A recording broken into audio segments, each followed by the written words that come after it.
The Project Kuwait. Learn, live. In this episode of The Project, Liam and I sit down and talk about 2019 and what's going to go on in the health and fitness industry this year. What changes are we going to see? We also give you some awesome takeaways at the end so that you can avoid the January rush in the gym.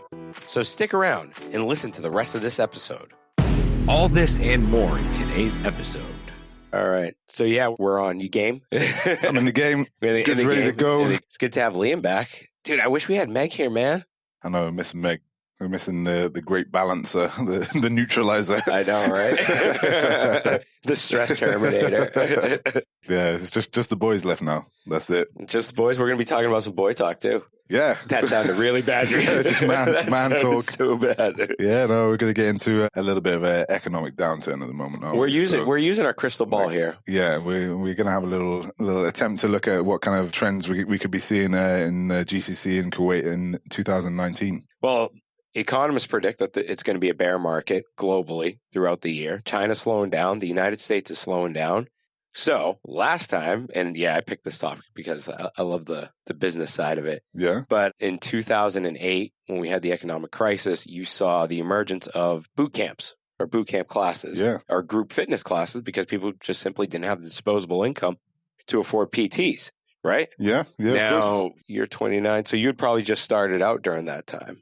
Yeah, so I remember, I think I would have been about like 18, 19 at that time. Oh, sweet. So I was kind of like just getting into the fitness industry properly. I was still playing like semi-professional sport. But yeah, I was definitely seeing the emergence of these kind of boot camps in like friends and colleagues who were starting to increase their portfolio by doing these boot camps because people were moving away from personal training. Like more and more people were coming into the fitness industry, but they didn't have the disposable income to be able to spend on personal training. So personal trainers were seeing the opportunity to basically bring more people into like the same class. And then obviously using like low output kind of areas like parks and things like that they didn't have to pay for.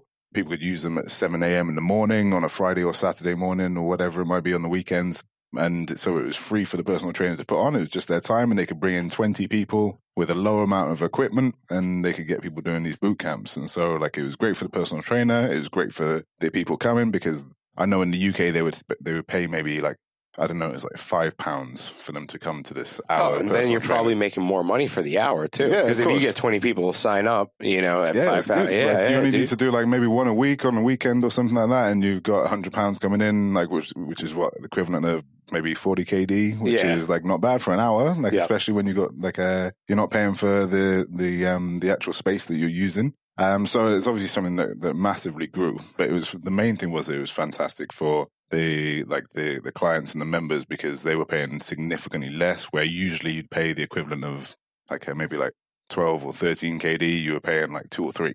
Yeah. So you were getting 5 or 6 sessions for the same price as your one session. Yeah, that makes sense. So yeah, like when you kind of put it that way, like you can get like if someone wants to train 5 times a week, they could do a whole week's training for the price of one session. Like so, it's like a no-brainer for a lot of people. So gyms, you guys better watch out. So it was a no-brainer for a lot of people, but obviously I think the main thing that people missed was the fact that they were in a gym setting. So like it is weather dependent. Especially in the UK, like in the winter, then it starts to get cold. It starts to get rainy. People don't want to come. Like in the gym, like you've got a nice constant setting. But then obviously you're then having to pay for using the actual space, so the cost of the membership and the clients goes up. Yeah, that's true. That is true. So it's kind of like it had its pros and cons. Yeah, no, it definitely does. So what's your main? What do you think the main predictions are? I can tell you what mine is right off the bat. My main prediction for 2019 and probably onwards is the DIY method. Do it yourself. Yeah. I think a lot of people are going to go to the do it yourself method look at it. You have all these apps that are out. They're a dime a dozen. Programs online are a dime a dozen. Online coaching has blown up in the last 2 years, right? So the guys that were doing PTs before, it's kind of like me, for instance, like I was doing PTs a lot more a couple of years ago versus now I've shortened it up to like about 1 a week. But that's mainly because I'm learning the Olympic lifts, and you need a coach for that. You need guidance. You need another set of eyes. But for the people who are doing the more HIIT training, which we're probably going to get into. Dude, the do it yourself is probably just going to jump up, and people are going to start doing that more like what they do in the States and in Europe now. You see a lot of guys going to parks and just working out on their own, whether it's body weight or whatever. Yeah, I mean, like even myself, like I program for people online, and it will usually start with like a consultation, but then you kind of have like an ongoing like a discussion with them if they have anything that they don't understand or they need direction with, more so than just me writing their workouts down. Then like I'm there to help them out. So yeah, that kind of do-it-yourself method, I think, is definitely growing. It's grown over the last 2 years, and I think it's a definite cost-effective way for people to get the good things out of a personal trainer's head, like the ideas of exercise programming, making sure that their rest is programmed, and making sure that people aren't overtraining. They're getting like bespoke or customized programming around their own timetable. And something like that is always going to be beneficial to people, because then they're not having to see a personal trainer for their 4 or 5 sessions a week that they want to do in the gym. Yeah. DM Liam.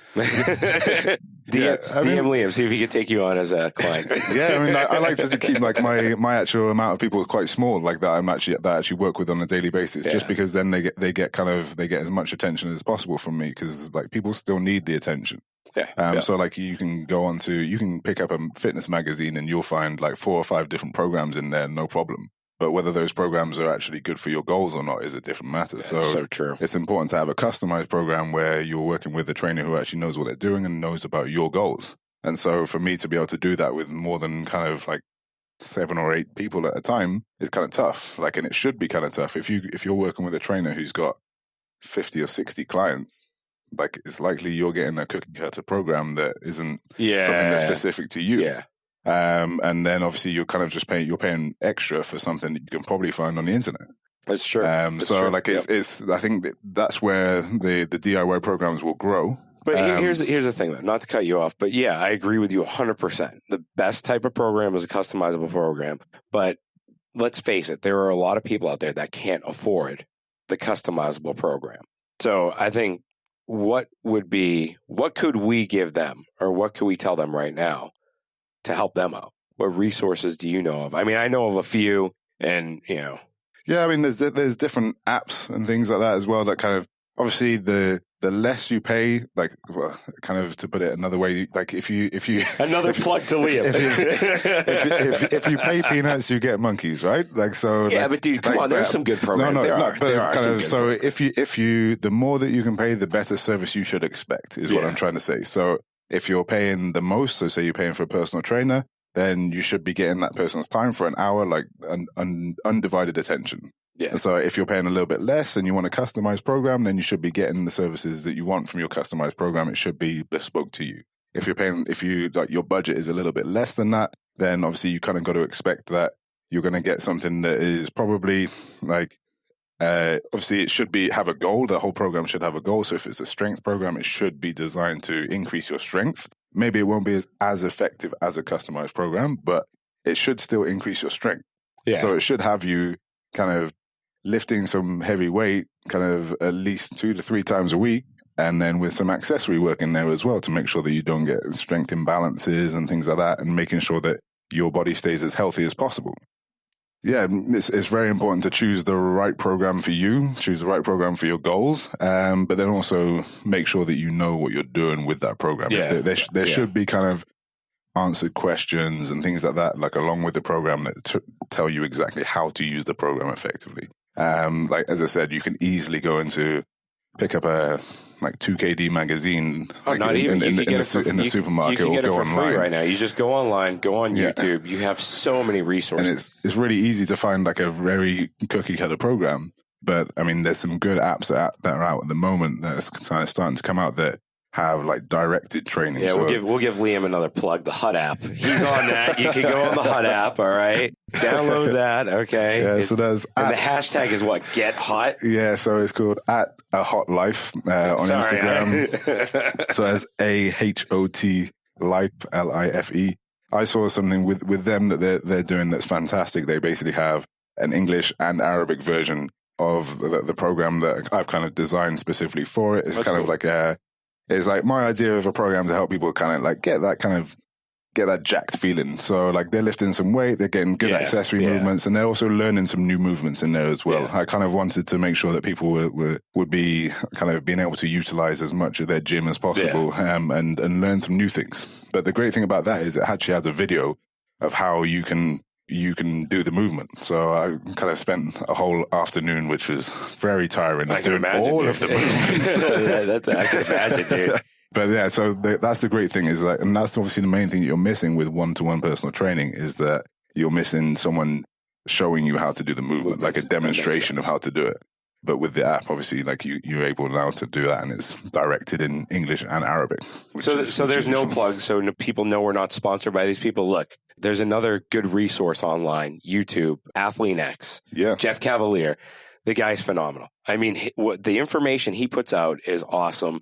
He shows you so many different workouts and so many different variations that it would be easy for you to plug up and put together a free program based off of some of the videos that he does. You know, he's really good. He's a physiotherapist and, you know, a weight trainer, and his stuff's pretty legit, you know, and it speaks to the guy that can't afford the gym. You know, and I think we have a large audience base, you know, and some of these people definitely can't afford even something as small as 5 KD or $5 on an app. Yeah. You know, so the other resource, I would say Athlete X, they put out a lot of good information. Mind Pump is another one. They put out a lot of good information online. Do you got any other ones? I mean, to not kind of confuse it with too many kind of different resources, like you can type into Google and like what you're looking for and you'll be able to find like anything. I only throw those guys out because they are good resources. Yeah, no, they are. Like they're well trusted for sure. Yeah, that's the thing. Look for someone that knows what they're talking about. Yeah. You know, if they can explain the anatomy about how something works, those are a couple of the indicators that I use. If whoever's explaining it knows the anatomy of something and is well adversed in the other muscles that are integrated in the movement, that's an indication of this person knows what they're talking about. Yeah. Versus like, the guy that says bench press. Yeah, it's basically like you should have an explanation of why you're doing the movement. Yeah. As well as like how to do the movement. And yeah, so there's definitely resources out there that you can use, but you got to spend time on like looking for them and then actually reading them and using them as resources. Obviously, that's the benefit of using a personal trainer or using a coach or anything like that. Yeah. Like that person has done all that for you.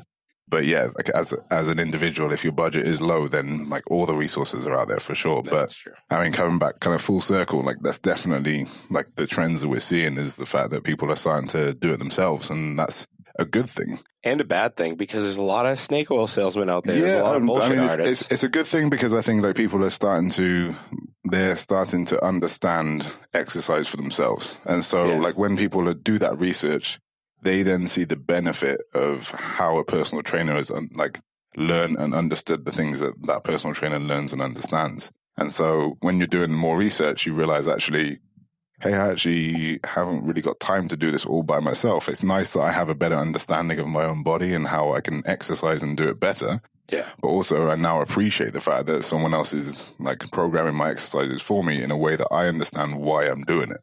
And sometimes, I mean, even for me, like it's nice for me, I program for other people, but it's nice for me to have my workouts programmed for me because then I don't have to think about it. No, it makes sense though. But because a lot of people tend to program the things they like. Yeah, exactly. Yeah, whereas like, if I program for myself all the time, I just like squat like most days and like deadlift the other days and then like not run. I know, right? So, I know. Yeah, like it's like so I would just get rid of it. And I have a real problem with like not remembering to like program enough accessory movements for myself, or like because it's boring stuff sometimes, and you don't want to kind of keep doing it. It was like the glute raises and back extensions and stuff. Yeah. But they're things that I need to do, and I remember to do them when I'm programming for other people. But like remembering for myself, I conveniently forget. Dude, we were talking about it's funny. We were talking about your glutes the other day. I don't mean it in a bad way, too. I was reading another trainer, and he said something. I don't want to say anything else, but we were talking about your glutes. He was like, "Have you seen Liam when he lifts?" I was like, "Yeah." You know, we were talking about squats. Yeah. He was like, you know, you look at his legs from the lower half, but then you just look at these massive glutes. Ah, come on. So you basically try to say my calves are small and my glutes are huge. I didn't say that. I didn't come out and say that. I didn't come out and say that. I didn't come out and say that, but that's what that was the implication. Hey, I backed you up and I said he's got big calves. What? I did back you up. I said, know I haven't got big said calves. in general he has a big body, dude. You're a big boy, man. No, I think your calves are. Dude, have you seen my calves? Look at. Oh yeah, they're probably bigger than yours. Yeah, dude, I got chicken legs, man. I got chicken legs. When I was doing handstands, my cousin he DM'd me. He goes, dude, your calves look really nice in the video. I was like, really? He goes, yeah, you can finally see them. So.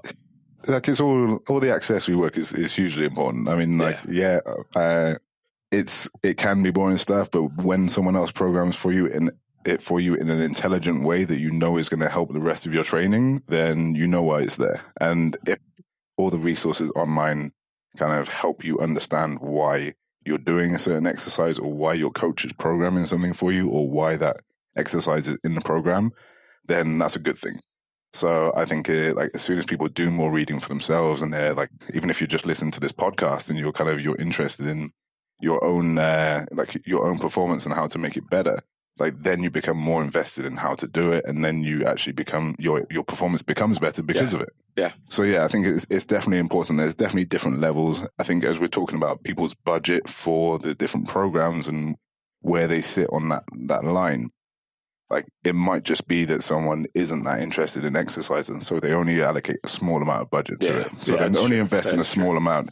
I think as it becomes more important to people, then they will kind of go up from the cookie cutter program to the customized program to maybe some personal trainings with a customized program to maybe personal training sessions. Going into it, that's how I started. I mean, that's how I started. I was on a limited budget, and I started with it was a cookie cutter program. It was a 90-day program.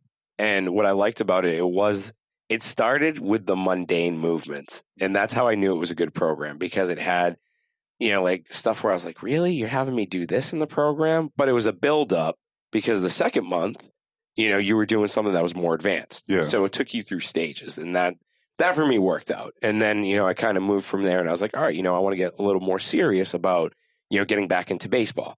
So I need to seek out, someone to look at these movements, because I'm facing, I've had shoulder injuries.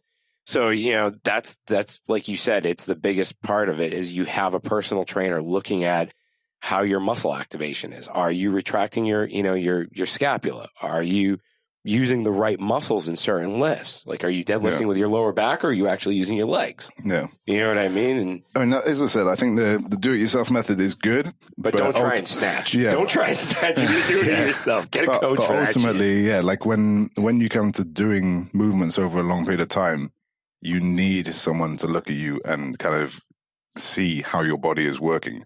Because I've even worked with clients that I've been seeing for maybe a year, and then over time I start to see them their shoulders start to slope forward or something like that, and I'm like, actually, we need to fix that as soon as possible. And it might just be we didn't have enough time to put all the exercises in that person needs, because I only have maybe 1 or 2 hours with them a week or something like that. Yeah. And we always need to change and adapt it and things like that. So if you're not working with a trainer, call Liam. Yeah, DM Liam. Look, you want my advice? DM Liam. If you send me a DM, I will recommend the top 10 trainers that I know. All right, and Liam will definitely be one of them. No, I definitely think if you can ask a trainer for some advice, specific to you, advice should even in its most basic form should always be free. If someone isn't kind of giving you free advice, then dude, all trainers will give advice. All trainers have a big ego. So they love to hear themselves talk. My opinion is that any trainer you ask should give you at least a little bit of free advice, because the stuff that they know, they probably got it for free. Yeah, and so there's definitely a lot of things that working with a trainer you need to pay for, of course, but even just a little bit of basic advice and help and pushing in the right direction is important. So I spent a lot of time. While I was away, a lot of people were messaging me online and things. I was I need to, I spent time just replying to them. Doesn't matter how, weird or wonderful the request was. I was just, tried to give them a little bit. Obviously, I tried to guess what the best thing would be for them. Yeah. But your experience tells you a lot. So-and-so has this, and this. Yeah. All right, so my experience tells me I can subscribe the one I always get is I want to lose fat and gain muscle at the same time. And I don't know anything about this person. I don't know, whether they're exercising, whether they're eating, whatever they're doing. And so the first thing I'll always say to them is just be like, look, like kind of, you know what food you should and shouldn't be eating. Kind of try and eat more of the good food that you know that you should be eating. Yeah. And try and exercise more. Like Good lift every weight, good sleep well. Good program. Like if you can do those basic things, then fantastic. And then you can get to the more complicated stuff at a later date. Yeah, I mean, come back kind of full circle to what we were saying, like that do-it-yourself program, like that trend for 2019, it is going to happen. But it's kind of really important to understand why it's happening, and then also understand that personal training, I don't think will go away. Because no, it will never go away. Yeah. I think it will be virtual, though. I think you're going to start seeing different. Look, I see personal training sooner or later. I think there's a company in Germany that is doing this. If I find the article, I'll put it in the show notes, where they have a virtual personal trainer. So it's like almost like a hologram that like pops out of your phone or something. I don't know how it goes. Like I got to do some more research. But if they're actually doing that, dude, think of that. You could be training someone in like. But I think that comes around to like, what does a personal trainer actually do though as well? Because like I can tell you now, for most of my personal training hours, I spent like as a counselor. like that's what most of, like I'm not just. I actually said to someone yesterday, like really, really briefly. She was a well experienced personal trainer as well. And we said the same thing. She just said, actually, the art of being a good personal trainer is not necessarily programming the right workouts or getting the right exercises. It's having someone see you for an hour of their day and them leaving feeling better than when they came in. That's true. No, that's true. That's 100%. And then feeling like, and whether they're doing that through exercise. But sometimes it's just about them coming in, they'll do some exercise and they need to feel like confident in themselves, happy with themselves, like, because ultimately they're leaving you for the other 23 hours of their day. Yeah. Like if they leave you happy and confident, they're going to make better choices with their food. They're going to make better choices. They're going to be more active throughout the day. And then that means that they're going to make progress. Like, even though it's small progress, like sometimes people can't be making huge progress gains all the time. So it might be they're going to squat heavy, or it might be they're just going to walk for 5 kilometers and they're going to talk to you at the same time. Like, people need different things at different times. Yeah. That's why I say I don't think personal trainers will go away, because the social kind of impact of having someone to talk to while you're exercising and having someone guide you through that is like invaluable. Yeah, no, it makes sense, dude. That totally makes sense. I agree with that 100%. And in a 2018 College of Sports Medicine survey of world fitness experts. Yeah, I'm reading off a screen. It's like I'm trying to read. I'm looking at Liam, but trying to read. So like I'm reading with like my right eye. Yeah. So, but the top 10 fitness trends of last year were wearable technology. Yep. I think I would definitely agree with that too. Things like that. They've come in massively, like Garmin's, like, all over the place. Look, dude, 3 years ago, I was waking up at 5 a.m. with a chest strap so I could measure my HRV when it first came out. And now it's like everything's got HRV built in. Yeah. Group exercise classes. Yeah, definitely. For sure. And in Kuwait, I think Kuwait is America of 2010 and 11. Yeah, definitely. It's like 100% behind. It's not advanced anyway, but like it's a step behind. We are advanced. Sure. We're advanced in steroids. We definitely are. We've That's already had that conversation. All right. By the time this drops, you guys will hear that episode coming up later. HIIT, high intensity interval training. Yeah, like I think like you're seeing that a lot more for sure. Like it's more the time bound thing. Like people want their gains and the results in a short period of time. But dude, here's the sad thing. Like, if you have a good program, you could finish it within 40 minutes and see some good results with proper nutrition. And you don't have to do the HIIT the high intensity training. Because a lot of people, especially business people, will jump on board and they'll do this because it beats the crap out of them. They sweat like crazy. So they're done with it and they get that endorphin release, but it's not sustainable. Over the long term, it's really not, unless you're like an alpha male. It depends what you have as like high intensity. Like I think you can do different levels. PX90 insanity. Like I mean, there's the high intensity of like you could do 10 100-meter sprints on a rower and you're done in 10 minutes. Yeah. But like then you're done for the rest of the day. You can go and rest. You go and recover and everything like that. Or you could do high intensity interval training, kind of like a little bit more like CrossFit style, where you're doing maybe like a 20-minute, 25-minute workout or something like that. That could be starting a new round every 3 minutes, like something like that, like true. Which is different. So like, yeah, I think the idea of high intensity interval training has got like broader, like, so what encompasses within that is kind of quite broad. So it's not just like sprints. But here I want to defend CrossFit a little bit. CrossFit is not the same as HIIT, dude. CrossFit is more technical, more logical, and better than HIIT training, all right? Because look, CrossFit, okay, and everyone thinks I hate CrossFit. I love CrossFit, but CrossFit, you have the strength aspect. You have to do your strength training. You can't get by without doing strength training. Because if you're doing a WOD and you can't lift up the weight, you can't succeed. That's why like a lot of good coaches will prescribe, your strength training, your accessory work, and then go into your WOD or your Metcon or whatever you want to call it. That's where the biggest difference is between CrossFit, PX90, Insanity, and all the other HIIT methods is that it's just go, go, go, go for 30, 35 minutes. And you're not really building muscle during that time. You'll build muscle. You'll definitely build a little bit of muscle for 3-4 weeks. But later on, when your body adapts to it, are you still going to build muscle? Well, it depends on your calorie intake, really, doesn't it? Like, there's a lot of different variables. There are variables. No, there are variables. But if we're talking about the average person, I don't see it happening. I see them saying, oh, yeah, I look ripped, in 3 or 4 weeks. But if you're looking to gain muscle. How is this? But then the average person, because he's the average person, would train averagely. Okay. But what would benefit the average person more?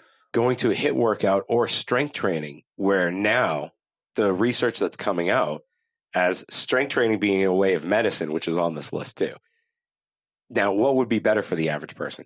Going and doing some strength training and watching their nutrition while gaining some muscle, because we know muscle burns fat, more than cardio, right? Yeah. That we can agree on that. The more muscle mass that you have, you're going to burn more calories because simply you have to feed your body more, because muscle requires but not more than cardio. More energy. But like that wouldn't burn it more than cardio, though, ooh, right? I don't know, man. Because you could that's not two different things. Like having muscle, you can do cardio while having muscle. You can do cardio while having muscle. Cardio is always good. You have to keep, with anything, in my opinion, you have to keep, if you're going to do this much, you have to do this much of that. So having a steady balance between both is always a good thing. But I'm saying strength training should always be included in your program. Yeah. What I'm trying to say is I think with the high intensity interval training, I don't think I like this. We got a little debate going on, and we're trying to, where's Meg? I don't think high intensity interval training is like so specific as that when it started. I'm saying like high intensity, the way that people think now of high intensity interval training, the way that people program high intensity interval training, it incorporates all sorts of different things. Like, I think that, in my opinion, CrossFit was kind of born out of HIIT. I agree with that. Yeah. And so, but they brought the strength aspect in. But no, I don't think they did. I think that was already in there. Like, I think that high intensity interval training was kind of, it was like depending on what sport you did, was very dependent on how you did your HIIT training. So, like, football players, for example, would do HIIT training, and then in the morning they would do like 8 to 10 sets of like 100-meter sprints, something like that. Like, that's strength training. Yeah, that is. Yeah, that I would agree. I would agree. Or like they would do, say, like 10 deadlifts, like with a trap bar or a deadlift bar, and then into a 100-meter sprint, walk back recovery, something like that. Yeah, that's strength training. And they could do that with a 60-kilo weight, even though they could move 200, but it's still strength training because they move maximally. Yeah.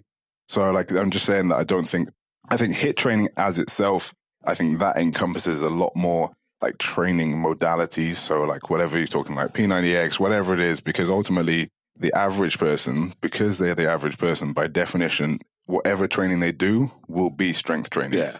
Like, and so the important thing for them to be doing is moving. To be doing, to be moving. You're right. No, you're right. I think that's the most important in a healthy way. Right. You're right. So they have to be like, because you could say they're doing strength training, but if someone is just squatting and deadlifting all the time, they're going to develop imbalances. They definitely are. And so, like, in my opinion would be that if they're doing what we would think of as classic strength training, so like squatting heavy, deadlifting heavy, whatever it might be, with a heavy barbell. Yeah. Then they're doing, then they're going into their sprints or rowing or like something where they're moving their body over a period of time. That's going to kind of be HIIT training, but then be very balanced. And it's going to be making sure that their body is able to like kind of recover effectively. It's going to be sure they're kind of spreading the load throughout different muscles and using also the smaller accessory muscles as well. And I think that's where the ideas of CrossFit, P90X, everything else has kind of come from moving the body at maximal speed, resting, moving the body at maximal speed, resting, moving the body, and so on. I agree with it. I agree with that 100%. Because I wrote a program for one of my friends. Again, no money, no whatever. He was like, you've been doing this for years. Can you write me up a quick program? I said, okay, fine. I gave him a push-pull plus 3 days a week. I put in, like 15 minutes of HIIT, which is high-intensity interval training. And I gave him different options. I was like, look, you can use a ladder if you have one. Just do some basic footwork, keep it quick steps. You could do wind sprints, which is what I strongly recommend because it's the easiest to do. You can do it anywhere. Yeah. Or jump rope, to gain some skill. The ladder and jump rope is for skill and the high intensity training, so to speak. And the wind sprints is, we all know wind sprints. Like you do wind sprints, in my opinion, 3 times a week for like 4 weeks, and you stick with it for like, I'd say 50 meters on, 50 meters off. 50 meters, you sprint all out, 100%. 50 meters, you walk to recover, then do it again for 15 times. It's going to tax your central nervous system, but you'll definitely see results from it. Oh, yeah, you'll definitely see results from the wind sprints. I think it's so underrated. Like that is one exercise that people. It's running like in like people don't want to run. People don't want to run. Like, I know. It's hard. It's people really hard. Do dude. hard it's shit. really hard, dude.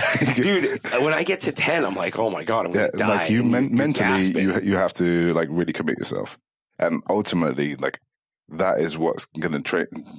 I think we're kind of saying the same thing. Yeah, we are. Like we're kind of going like the hard stuff is what people need to do. And like kind of when we're talking about like high intensity interval training, like it doesn't always have to be like super fucking hard, but it can be something that's high intensity with intervals and it's training, but it doesn't have to be like as hard as, say, for example, wind sprints. It can be something that's kind of like a little bit more intervals, like a little bit longer rest or something like that. But I guess what we're saying is the variance needs to be there. Like, so like that's where we're kind of coming back to like having someone intelligent program your workouts for you.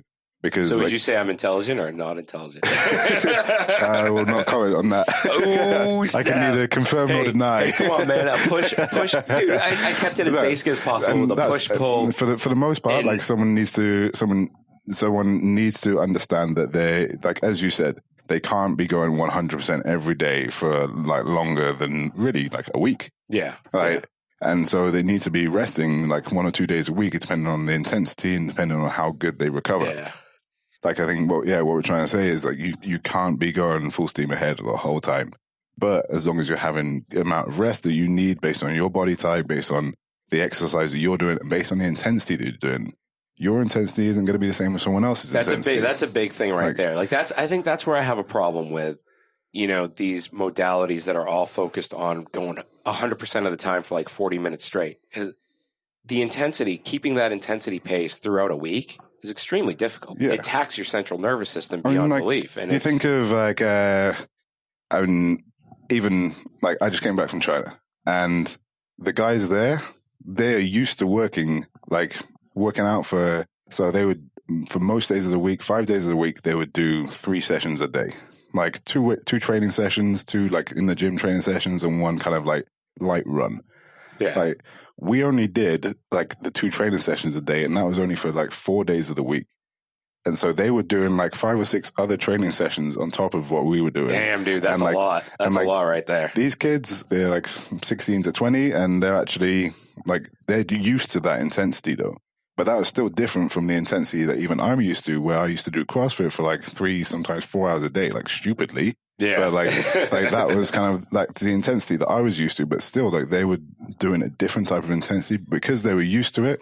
That's their intensity. But dude, that's a lot of the research that came out of the USSR when it broke up in the 80s and 70s, 80s and 90s was this whole thing of training over a long period of time during the day. Like you would train for 5 hours a day, but it would be split up in different times. And I saw you were doing something similar because you guys would have like a break in the afternoon, right? Yeah, we had nap time programmed in and everything. It was great. That's awesome, dude. That is amazing. That is freaking awesome. We needed nap time because like the programming was hard, and so it dictated that we needed that time to rest and everything. And that's exactly what the Chinese athletes were doing as well. When they weren't in the gym, they were resting. But still, like, coming back to what I was saying is that someone else's intensity is not the same as your intensity. For the most part, the average person's intensity is going to be average. Yeah, like, that's true. Like even if they feel like we might use like in personal training, we use like a scale called the rate of perceived exertion. And so it's the way that you feel your tiredness is, like how hard you think you're working. Like, because it's going to be very different from how hard usually your personal trainer is going to think you're like, or the personal trainer is going to see hard work. Your personal trainer is likely to be a fit person. And so they're probably like, if they're a good athlete, they could probably, say, for example, run, I don't know, 5K in like 23 minutes, something like that, 23 to 25 minutes, whatever. You might run 5K in 32 minutes, but still be just as tired as that guy who's running it in 10 minutes less. You could be spent. You know who my coach is, right? Yeah. So I'm doing a WOD the other day, and he goes, "Yeah, you should finish that in about 12 minutes." And I look at another trainer that's there, and I'm like, she goes, about 15 minutes. And I look at him and I go, dude, not everyone's Superman, man. Like I'm kind of like the normal person here. Like, and so when she said 15, I'm like, all right, my goal's 16 and a half. But trainers, you're right. Trainers may perceive that. I always recommend heart rate monitors because you can tell, like, your perceived exertion. Sure. You can definitely tell. And I mean, like, sometimes trainers get it wrong, and like I've got it wrong many times. Like, I get some texts where like my athletes will be like, "Liam, what the hell? Like, you told me I was supposed to do it in this time, and like it took me way longer." And I'm like, "Wow!" Like I didn't realize. So it's in no way that your trainer should always be right, but they should always be changing and adapting the way that they see like your ability and everything as well. But sometimes we do get it wrong. Like, we're only human. But then at the same time, it's tough, especially for people who have been in an elite scenario, like an elite athlete. Their perception of exercise is very different from another person's perception of exercise. So true, man. Like, I think, like, my mum started exercising, and she was like running a 5K, and I think I'd gone home to visit her, and she was like, "Oh, I'm running a 5K tomorrow." And I was like, "Oh yeah, I'll come." And she's like, "What? Like, I've been training for like 2 months for this." And I was like, "Well, yeah, no, but I can do that. It's no problem." Yeah. And she's like, "Wow, that's amazing. The fact that you can just, you don't need to train for it." And I was like, "Yeah, but I don't need to specifically train for it. I've been doing other things, and I feel confident that I could still run 5K, even though it might be slow or whatever. Like, I can still do it." Mm. And so it's sometimes just the mental capacity of being able to just go and attack something, even though you haven't trained specifically for it. The mental part. Yeah, the mental part's a big deal with it. Yeah. So it's the same, like, on different levels. Like, I would feel confident going out and walking up a mountain, like even a small mountain, but like today I could go do it. I know that if I have some food or whatever, I can go and do it. But for most people, like, that's a huge thing. That's the beauty of strength training, though, or the beauty of just training in general, and, you know, keeping your health in a good place, because you can do that.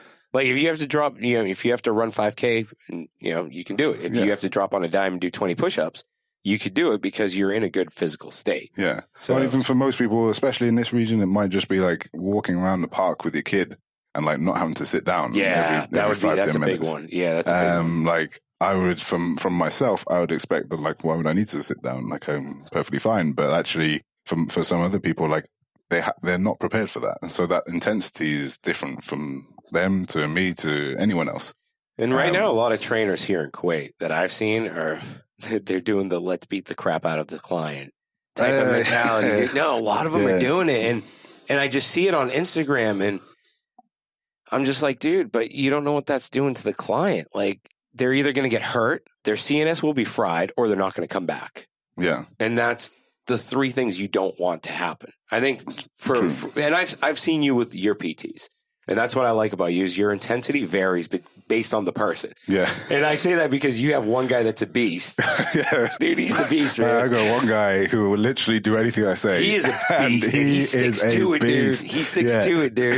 With the sandbag thing, I was like... Sometimes I program something, and then he finishes it, and he's like breathing hard, but he's like, "Okay, what's next?" And I'm like, "Oh, Jesus, like, we're going again. Okay, like, let me think of something." I thought that was going to, like, put him on the floor. But yeah, like he just wants to work hard all the time. And we got to get him on the show, dude. Yeah, we got to bring him on the show. We got to have him on. Like, so he's my man. Me and him, dude, we got that connection of average Joe, dude. So just if you're listening, Mohammed Akbar, like I know a lot of people who listen to the podcast, they know him and they know that I train with him, and and he is a beast, and he's lost a lot of weight over the years since we've been training together. But I mean, again, for him, like he loves high intensity work.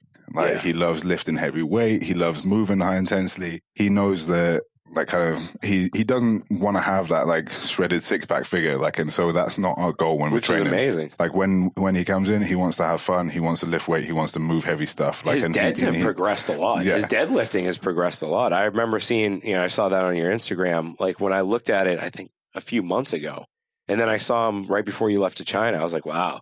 I mean, this is something like, this is coming back like absolute full circle to the difference between personal training and like a cookie cutter program. If he would have asked me for a cookie cutter program to begin with, like a program that was the same as everyone else's, like it would have had deadlifts in there, it would have had squats in there, stuff like that.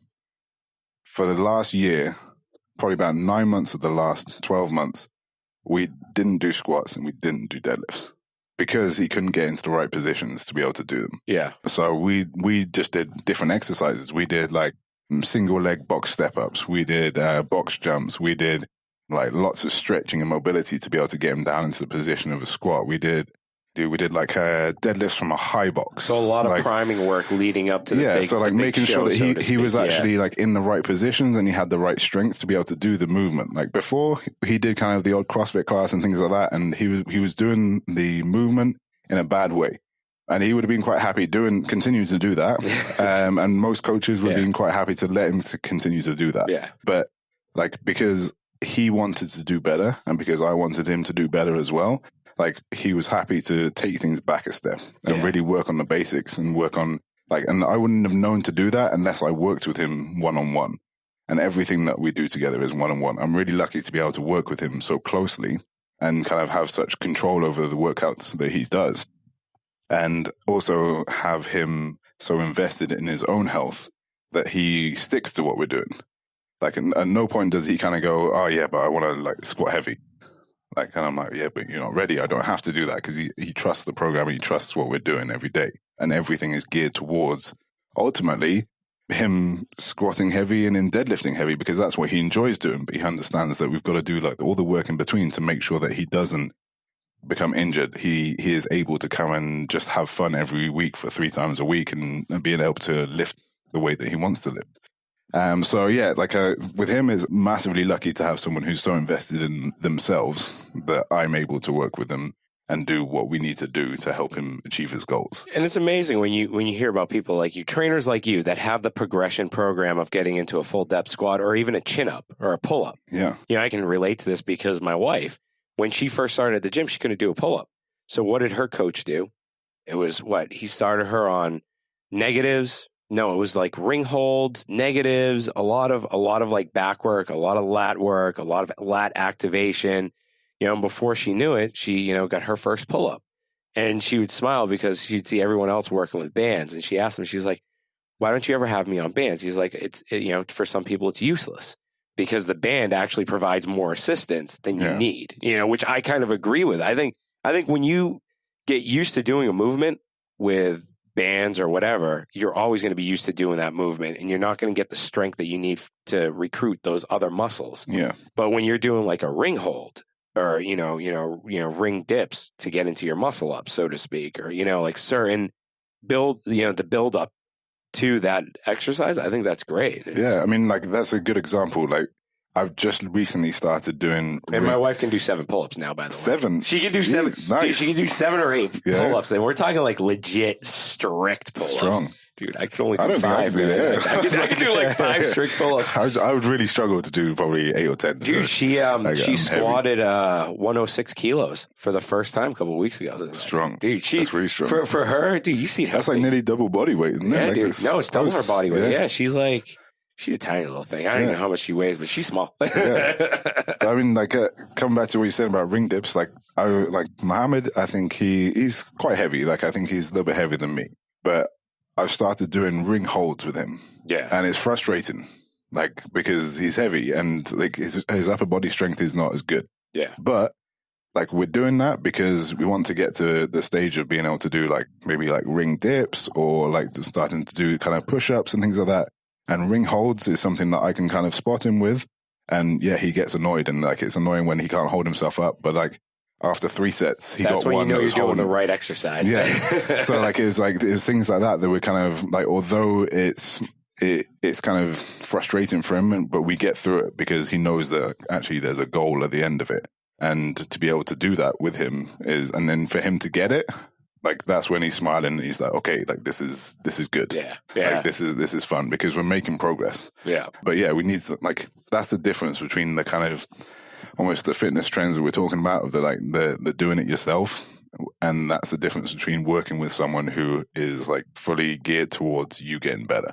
And ultimately, as I said, like if you're paying less, then you should expect a little bit less. Yeah, like for sure. You pay bananas, you get monkeys. Yeah, you want to get you want to get as much value from each kind of stage as possible.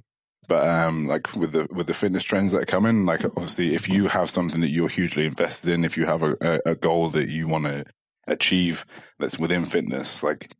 DM working or with Meg, working with someone remotely. working with someone who is like kind of experienced in the field and kind of has an understanding of how they can help your body to achieve what you want it to achieve. Like that's one of the most important things. And so finding the way that is of most value to you to be able to do that is by far and above should be by far and above the biggest fitness trend for the next year. And hopefully it will be. Yeah, no, definitely. A few other like funny things that I wanted to talk about, like the crappiest gadgets of 2018, like the forgot the total body fitness system. It's like this thing that you wear to like you ever see those frog total body fitness system? Yeah, what like, is this? I don't know, dude. Like I was googling that. I was like, all right, like we got to check out some of this stuff.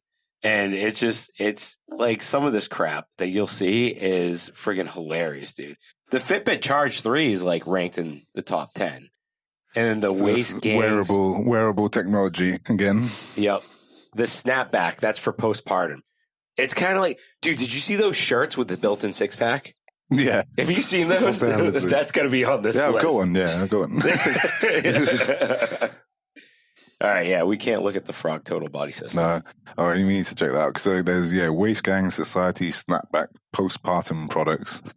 I can only guess that's kind of helping people snap back after having a baby. Right? Yeah, which sounds awful because there's, with postpartum stuff, I mean, if Meg was here, she'd talk. But really we got well the mom fit. We got and higher as well. Yeah, hey, Shalhan, we're gonna drop her episode. I mean, man, yeah, like that's a really important episode to listen to because like postpartum stuff is hugely complicated, but at the same time extremely simple. Yeah. Like it's ultimately that like a lot of your body has been like kind of like messed up. Definitely, dude, definitely. And ultimately, it needs to be built up right from the bottom. Yeah, and so that requires a lot of patience, but. I know a lot of women who have had babies and they've come back even stronger because they've actually done the work that they needed to at the base level. So the important core work, the important lower back work, everything around that to help them actually be stronger than they were before.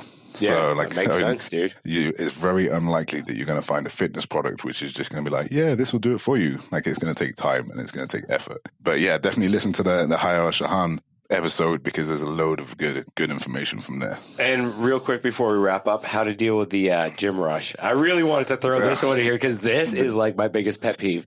I can't stand people that throw out all their equipment in a 10-foot radius and expect them it's not your own gym, dude. Yeah.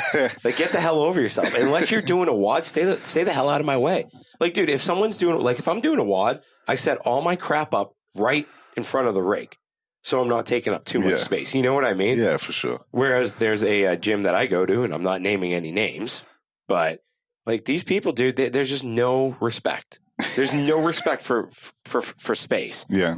Like I'm really trying to hold out all the F-bombs I want to drop about these people, but I mean, I think it's just it's definitely a gym etiquette thing, just in general. Like even because I'm lucky because I'm able to schedule my gym sessions around the time. Dude, you're it's busy. a big guy. No one's gonna get in your way, man. Come Like on. people do, though. Like this. So this is the thing. Like sometimes, like if I'm in a bad mood, I'll try and play the big guy card and just be like, "Man, get the hell out of my way!" Like I'm trying to train. But then at the same time, obviously, like I understand. I've been in the gym a long time, and I understand that sometimes people just don't see stuff.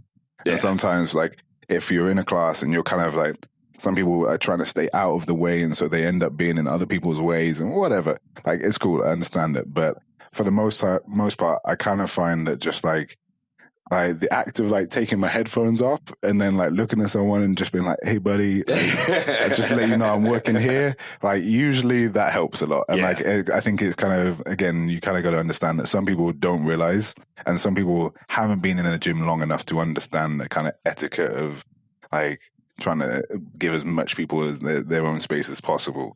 But having said that, it is really annoying, and kind of you just got to be mindful both ways. And rather than throwing out bad looks, it's kind of like just say something to the other person. Dude, if you're a personal trainer, don't hog all the equipment and don't use like the green area. Like, dude, you don't put all your shit there. Yeah, like just like seriously, personal trainers can be a are nightmare as well. Dude, I'm gonna say this: they're douches sometimes. All right, they could definitely be. Yeah. Like, dude, seriously, like I was doing a WOD. Okay, so I'm going up doing toes to bar. Literally, this guy and his client walk right in front of me, go and use the rings right in front of the rig. And I'm like, are you shitting me?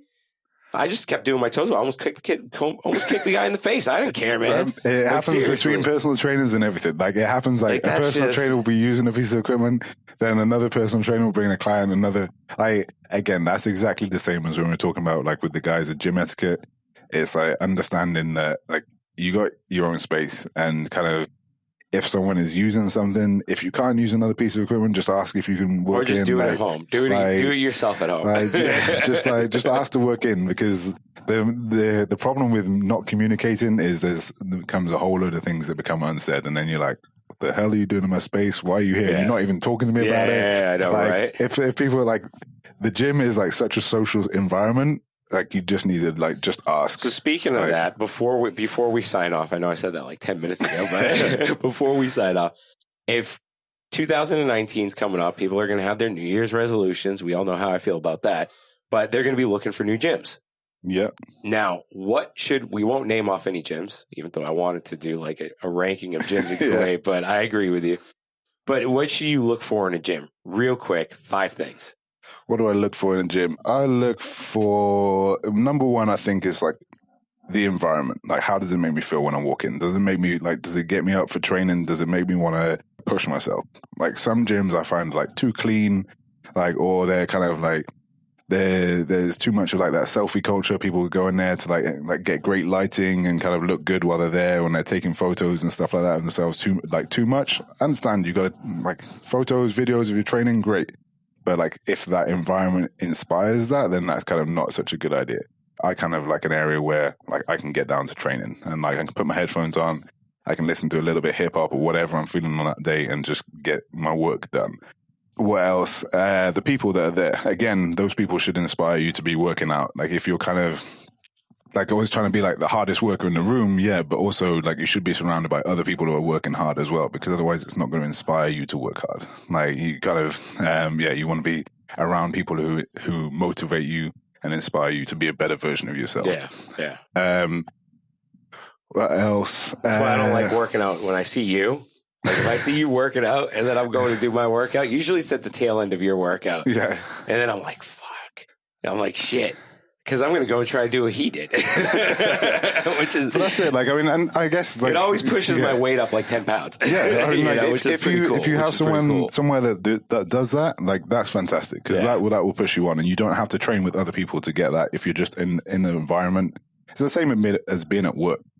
If you're in an environment at work where they don't push you to be better, then you're not going to get better. Whereas if you're around people who are working their ass off all the time and you're not working your ass off, then you're going to get left behind. And like, depending on the type of person you are, then that's going to be the end of you. And number 5? Number 5, parking. Parking's a good one, dude. Yeah. That is a really good one. Especially here. Or convenience. Convenience. I'd say convenience. I'd say convenience. Parking, convenience, like the ability to be able to get there, to be able to, like around the traffic and stuff like that when you want to get there. Like sometimes, like if the gym's on the 6th ring road, like freaking getting there, like around 1, 2 p.m. is a freaking nightmare. Yeah, that's true. No, that's definitely like true. getting out of there 1, 2 p.m. Yeah. is a nightmare. But like, like obviously gyms have to be kind of around places that are like close to like a lot of traffic, have a lot of thoroughfare. But yeah, if there's no parking, it can be off-putting to people to be able to get there. So yeah, like it's as much as I wouldn't want it to be important, like it is, because people need it. People need it to be easy to be able to get there, because it's hard for them to make the decision to go already. Yeah. So yeah, I think that's massively important, and the ability to be able to just park straight outside, not worry about having to.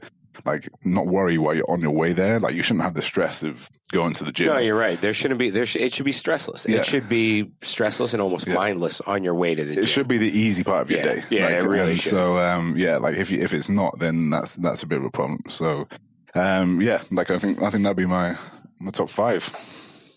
Price. Yeah, I definitely look at price. From my perspective, you're looking at it from a trainer's perspective. Yeah. So from my perspective, I'd look at the cost. Like, how much is it going to cost me to go there? Do I want to go to a premium gym, or do I want to go to a lesser premium gym but still has all the machines, dumbbells, or whatever I wanted? So I definitely factor in the price of it. 2 would be level of service. Whether it's at the front desk and I think that goes back to the environment when you walk in. And for me, it's level of service. If you're going to tell me you have a service, then I expect that service to be provided at all times, whether it's towels, a sauna that works with infrared lights.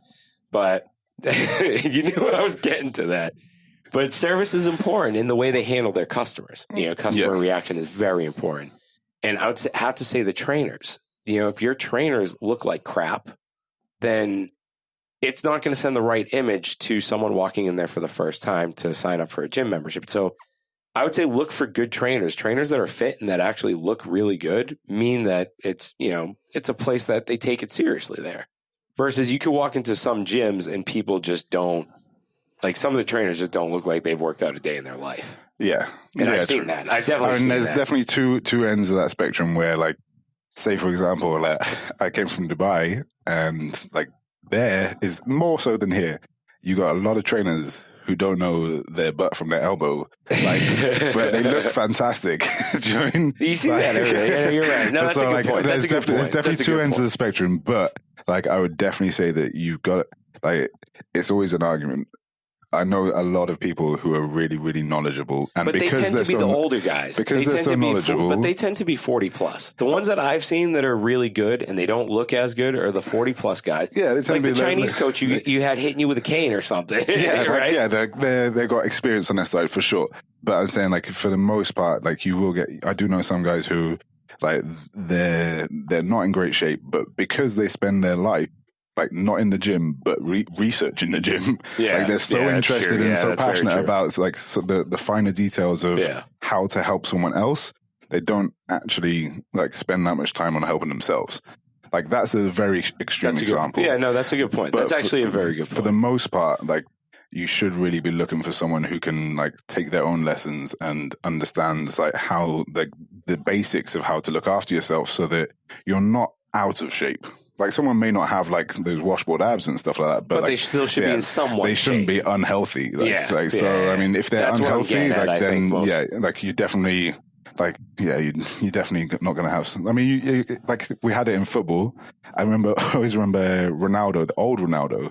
Yeah. Like, he, like, towards the end of his career, like the Brazilian Ronaldo I'm talking about now, towards the end of his career, like, he kind of put on quite a few pounds. Yeah, that's true. Maradona, dude. Guy Diego could still Maradona. put a ball in the back of the net, though. That's so true. That is so true. Like, so, He was like, do you see Maradona at the end of his career, dude? He was like a little butterball running around. Maybe he can outrun all the people, but if he had the ball at his feet, like, he can still do some stuff. He can do damage. Yeah, so, like, I mean, it's not always the case, and people shouldn't be so shallow as to think that just because a guy has washboard abs or doesn't have washboard abs, then he does or doesn't know what he's doing. Or girls with a big butt or whatever. Like, for the most part, these people have always had abs or have always had a nice butt, whatever it is. Like, so, like, it shouldn't just be that, but, like, after one consultation, you kind of know whether someone's talking a good game or not. Yeah. And True. so like I would definitely encourage people, like if they like the look of someone, to just take a trial session and just take one session. That's and your then point. Yeah, take if your they trial like session. it, then like it. If they don't, then don't just take it. If you get a bad feeling about a trainer, it's probably correct. So kind of just move on, find another one, and that's it. Last two, I'd agree with you. Environment, surround yourself with people that you want to work like. Like I always try and surround myself by people that work hard and that, bust their backside to lift more weight and do things in a quicker time, especially when it comes to CrossFit. And then the last one was just, when you walk in, what's that feeling you get, and the convenience of it, and just, is it easy for you to get there, and is it easy for you to go to the gym? Yeah. Because you're not going to go, or you won't stick to it if it's hard for you to get there. But I think with that, I think, that's I don't even know what to call this episode. We kind of hit on so many different things, dude. This is I think that was this was meant to be a 10-minute episode. Yeah, it was, especially like a really short episode. We were just catching up on some fitness trends. I know, right, dude? There was some valuable information there. It was good to kind of catch up and get onto some of those bits. But I think we went through a lot of different things. But really good things too. I'll leave it to you to decide what you want to call that one. Yeah, all right. All right. Thanks, everybody. We'll see y'all later. Next Appreciate it. Nice to be back as well. It's good to have you back. There we go. Good to have you back. Thank you. Thanks for listening to this episode. If you enjoyed it, please head over to iTunes to subscribe, rate, and leave a review. You can also find us on Instagram at the Project Kuwait. Thank you, and join us next time.